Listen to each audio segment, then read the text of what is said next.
Leçon numéro 6.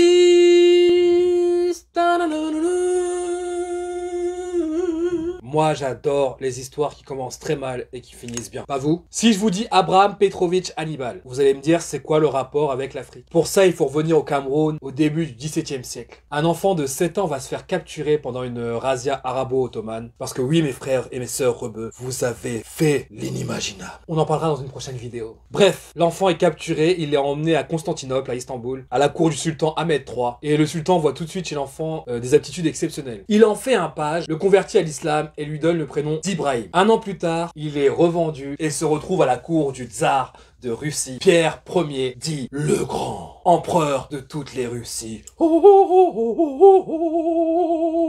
Pareil qu'avec le sultan, le tsar va voir chez l'enfant des qualités exceptionnelles, des aptitudes exceptionnelles, une intelligence hors du commun. Il va très vite s'attacher à l'enfant, il va l'affranchir, mieux que ça, il va l'adopter. L'empereur de toutes les Russies adopte un petit nègre esclave. Enfin, maintenant il est plus esclave vu qu'il a été affranchi. Ibrahim ira en cour avec les ducs et les duchesses de la cour, qu'ils le considéreront comme leur propre frère. Il lui donne une nouvelle religion. Encore!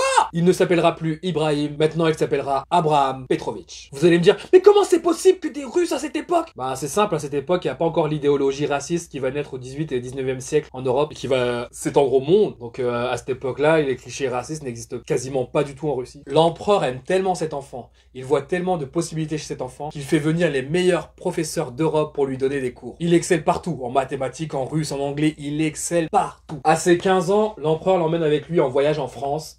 Il le confie au duc du Maine, qui lui apprendra l'artillerie, la géométrie, bref, le gamin est un génie. Certains historiens iront même jusqu'à dire que le tsar aimait tellement Abraham que les études qu'il lui a fait entreprendre étaient à la base destinées à son propre fils, le tsarevitch Alexis, lequel choisira plutôt des études de théologie. Mais c'est décidé, Abraham deviendra le premier ingénieur militaire russe de l'ère moderne.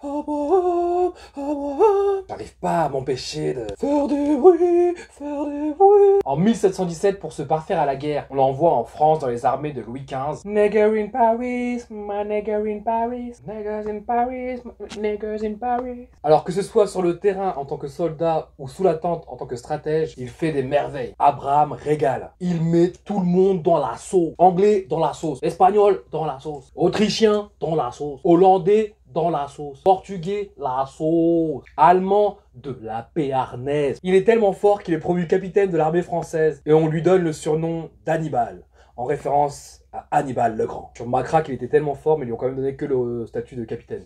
On dit ah ça reste un noir. Hein. C'est ça la France, on est tous des frères. En 1722, il revient en Russie où il donne des cours d'ingénieur militaire dans les plus grandes écoles. Il va rédiger le premier traité de géométrie en russe. Et beaucoup des monuments que vous pouvez voir aujourd'hui en Russie sont de lui, ont été dessinés par lui. À la mort de l'empereur Pierre Ier, dit le Grand, Abraham Petrovich Hannibal est le général en chef des armées impériales russes. Il est le 4e plus haut personnage dans la hiérarchie russe. T'as réussi mon frère.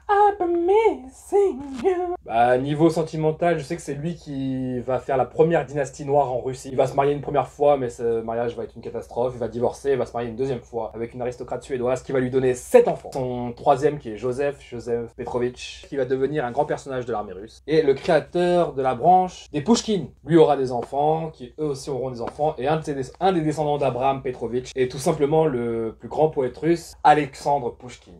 Pour finir, Abraham n'oubliera jamais d'où il vient, le Cameroun. Quand il est fait chevalier en 1742, sur son blason, il fait graver un éléphant et en dessous, il est écrit Fumo, qui en langue Kotoko veut dire le mot patrie. Kotoko, c'est une ethnie du Cameroun, du Nigeria, du Centrafrique et du Tchad. Ah putain, c'est pas beau cette histoire. Je vous ai pas fait voyager, hein. Un esclave devenu un des princes de Russie. Un esclave noir, c'est tout ça qu'il faut préciser. Aujourd'hui, la Russie, tu pourrais même pas imaginer ça. 2 secondes. Ne serait-ce qu'avoir un député noir en Russie aujourd'hui. Shit! J'espère que vous aurez appris plein de choses dans cette leçon 6. Maintenant, vous savez que vous avez des ancêtres même jusqu'en Russie. Je vous fais plein de bisous et à bientôt pour la leçon 7.